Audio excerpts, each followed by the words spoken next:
കരുവൻതുരുത്തിലെ ജനങ്ങളുടെ കുടിവെള്ളം മുട്ടിയിട്ട് മാസം 3 പിന്നിടുന്നു. 3000 കുടുംബങ്ങൾക്ക് 50 വർഷമായി ലഭിച്ചിരുന്ന കുടിവെള്ള വിതരണമാണ് ഫറോക്ക് മുനിസിപ്പാലിറ്റി മുന്നറിയിപ്പില്ലാതെ നിർത്തിയത്. പരാതിയുമായി അധികൃതരെ സമീപിച്ചിട്ടും ഇതുവരെ നടപടിയെടുത്തിട്ടില്ല.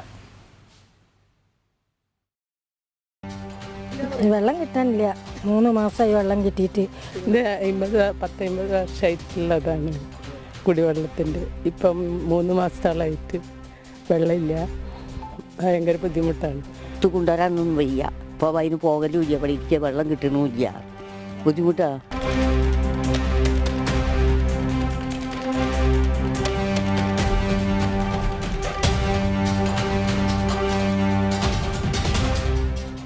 പൈപ്പുണ്ട്, പക്ഷേ വെള്ളമില്ല.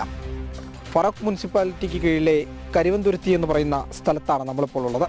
ഏകദേശം 3 മാസത്തോളമായി ഇവിടെ കുടിവെള്ളം തടസ്സപ്പെട്ടിട്ട് എന്നാണ് ഈ പ്രദേശവാസികൾ പറയുന്നത്. എന്താണ് ചേട്ടാ യഥാർത്ഥത്തിൽ പ്രശ്നം? 2 മാസമായി കുടിവെള്ളം കിട്ടിയിട്ട്. ഒന്നത്, രണ്ടാമത്തെ ഈ ഏരിയയിൽ ഈ ഒരു കിണറല്ലാതെ ഞങ്ങൾക്ക് വേറെ ഒന്നുമില്ല. ആശ്രയം ഇത് മാത്രമേ ഉള്ളൂ. പിന്നെ എത്രയോ സ്ഥലത്ത് പോയിട്ട് വെള്ളം കൊണ്ടുവരണ്ട്. ഒന്ന്, രണ്ടാമത്തെ സ്ത്രീകൾക്ക് അത്രയും നേരത്തെ പോകാൻ പറ്റുമോ? ഞങ്ങൾ കരുന്തുരുത്തിക്കാരാണെന്ന് വെച്ചാൽ ഞങ്ങൾക്ക് എല്ലാം കൊണ്ടും സൗകര്യമുള്ള സ്ഥലങ്ങളാണ് കരുന്തുരുത്തി നിന്ന്. പക്ഷേ ഞങ്ങൾക്ക് കുടിക്കാനുള്ള വെള്ളം, ജനങ്ങൾക്ക് ഏറ്റവും ആവശ്യം വേണ്ട കുടിവെള്ളമാണ്. ആ സാധനം ഞങ്ങൾക്ക് ഇവിടെ ഇല്ല.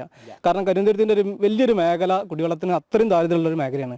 കാരണം കംപ്ലീറ്റ് ഉപ്പുവെള്ളവും പുഴയും കടലും എടുത്തതുകൊണ്ട് തന്നെ ഇവിടുന്ന് 1 കിലോമീറ്റർ പോയി കഴിഞ്ഞാൽ കടലാണ്. ആ കടലിൻ്റെയും പുഴൻ്റെയും ആ ഒരു ഇത് കാരണം ഞങ്ങൾക്ക് ഇവിടെ കുടിവെള്ളം ഞങ്ങൾക്ക് നല്ലതില്ല. ഞങ്ങളെല്ലാവരും ആശ്രയിക്കുന്നത് 50 വർഷത്തോളമായി പ്രവർത്തിക്കുന്ന ഒരു വാട്ടർ ടാപ്പാണ്. പക്ഷേ അത് ഒരു മുന്നറിയിപ്പില്ലാണ്ട് ഒരു 3 മാസത്തോളമായി മുനിസിപ്പാലിറ്റി കട്ട് ചെയ്തിട്ട്. അതെന്താ കാര്യം എന്നുള്ളത് ഞങ്ങൾക്കറിയില്ല. പക്ഷേ ഞങ്ങളെ സംബന്ധിച്ചോളം ജപ്പാൻ വെള്ളമാണ് പിന്നെ ബാക്കി ആളുകളൊക്കെ ആശ്രയിക്കുന്നത്.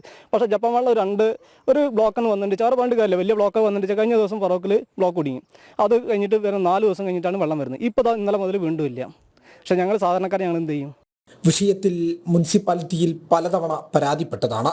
എന്നിട്ടും ശാശ്വതമായൊരു പരിഹാരം ഇതുവരെ കണ്ടിട്ടില്ല.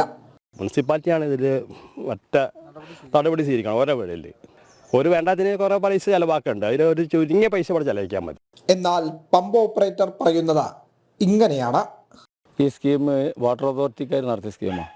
ഇതിൻ്റെ കീഴിൽ 2 സ്കീമുണ്ട്. ഒന്ന് വെസ്റ്റേണിലൂർ വാട്ടർ സപ്ലൈ സ്കീമും ഒന്ന് കരുവന്തുരുത്തി വാട്ടർ സപ്ലൈ സ്കീമും. 2001 ഏപ്രിൽ മാസമാണ് ഇത് മുനിസിപ്പാലിറ്റിക്ക് ഇംപ്ലിമെൻറ്റ് ചെയ്ത്. മുനിസിപ്പാലിറ്റിയും വാട്ടർ അതോറിറ്റി അന്നൊരു എഗ്രിമെൻ്റ് ഉണ്ട്. ആ എഗ്രിമെൻ്റ് വ്യവസ്ഥ എന്താണെന്നുള്ളത് എനിക്ക് കൃത്യമായിട്ട് പറയാൻ കഴിയില്ല. അവരാണ് നടത്തിയത് അതുവരെ. അതിന് ശേഷമാണ് നിലവിലുള്ള പഞ്ചായത്ത്, അന്നത്തെ പഞ്ചായത്തിനെ ഏൽപ്പിച്ച്. അന്ന് പഞ്ചായത്ത് ഏറ്റെടുക്കുമ്പോൾ 60 കണക്ഷനുള്ളൂ, 65 എണ്ണുള്ളൂ. ഇപ്പോൾ അതൊരു 300-350 10 ഡിവിഷനിൽ ഈ വെള്ളം പോകുന്നുണ്ട്.